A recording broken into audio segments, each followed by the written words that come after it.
My name is Rafiq, and for the last 3 months, I've been the night shift janitor at Hillside Government School. The pay wasn't great, the hours were lonely, and the hallways always smelled like old chalk and forgotten memories. But I needed the job. My shift started at 10 p.m. and ended at 6 a.m.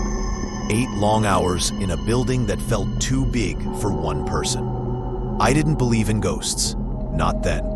But the school had its stories. A girl who disappeared one morning, a teacher who died in the chemistry lab, a boy who jumped from the 3rd floor window. Every staff member had a version, but I kept my head down and worked. Rumors were rumors.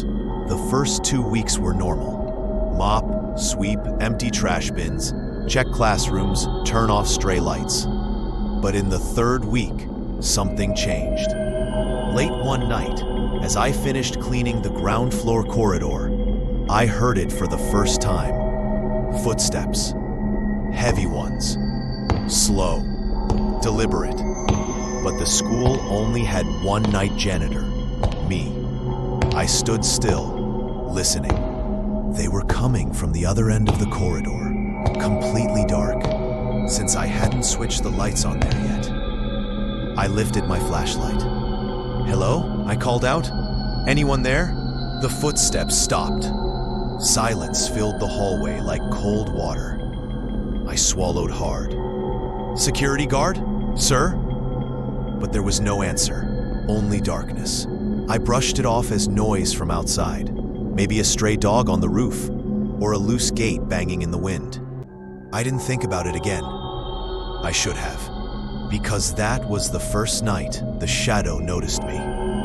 1 week later, it happened again, but this time I saw it. It was around 1:40 a.m. I had just finished mopping the staff room when the corridor lights flickered. Just once, like something had passed under them. My flashlight trembled in my hand as I stepped out. At the far end of the hallway, under the weak glow of a dying tube light, I saw a tall, black shape. Not human, not exactly. It was too thin, too tall, nearly brushing the ceiling, and completely motionless, like a shadow stretched out unnaturally. "What the?" I whispered. I blinked. It was gone. The hallway was empty, but the air felt colder, heavier, wrong. Walked backward into the staff room, heart pounding. Maybe my eyes were tired. Maybe it was a trick of the light. Maybe. A crash echoed down the corridor, a chair falling over inside a classroom. My breathing froze. Someone was here. "Who's there?" I shouted, forcing strength into my voice. No response. I slowly approached the classroom. The door was half open, swaying back and forth with a faint creak. I pushed it open. Everything was normal. All chairs in place. Nothing on the floor. Except the windows were fogged from the inside, as if someone had breathed on each one. At that moment, my phone buzzed in my pocket. A message from the security guard outside. "Everything okay inside?" I typed back quickly. "Just checking a noise." He replied instantly. "Strange. I just saw someone walk past the corridor window from outside. Tall guy. Didn't look like you." A chill slid down my spine. I didn't check any more classrooms that night. I stayed in the janitor's room until sunrise. The next night, I went straight to the security office before starting work. "Sir," I said to Bashir, the guard, "can I check last night's CCTV?" He shrugged. "Sure. Did something happen?" I hesitated. Maybe nothing." He opened the footage from 1 a.m. to 2:30 a.m., and there it was. At exactly 1:42 a.m., the camera captured the corridor. I could see myself walking out of the staff room. And behind me, I leaned forward until my forehead almost touched the screen. A tall, dark figure stood at the end of the corridor. Still, human-shaped, but it had no face, no features, not even clothing, just a pitch-black silhouette. I whispered, "That's him. That's the shadow." But Bashir's eyebrows knit together. "What shadow?" I froze. "What do you mean?" He pointed at the screen. "I don't see anyone behind you."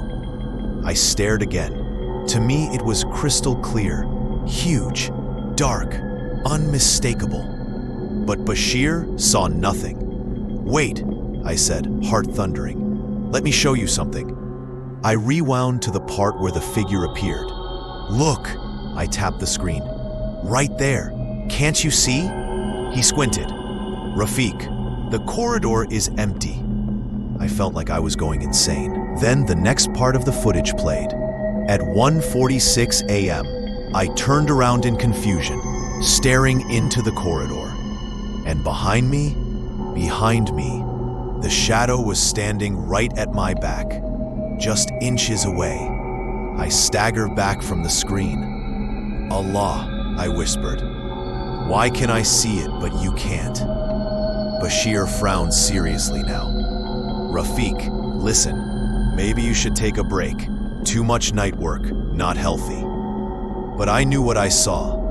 Something was following me, and only I could see it. The pressure on my chest grew heavier every night. The shadow wasn't always visible, but I felt it, watching me, waiting, growing closer. I needed answers. One evening, before my shift, I approached the oldest staff member, Farhana Madam, who had worked at the school for 27 years. "Madam," I said softly, "can I ask you something about this building?" She smiled kindly. "Of course, Beta. What is it? Has anything strange happened here? Something about a tall man or a shadow?" Her smile disappeared immediately. She looked around, lowered her voice, and said, "You shouldn't ask about the corridor shadow." My blood ran cold. "So it's real?" She didn't nod. She didn't shake her head. She just spoke in a low, trembling tone. 10 years ago, a night shift guard died here. He was found on the second-floor corridor, body cold, face frozen, like he had seen something that shouldn't exist. "What did he see?" I whispered.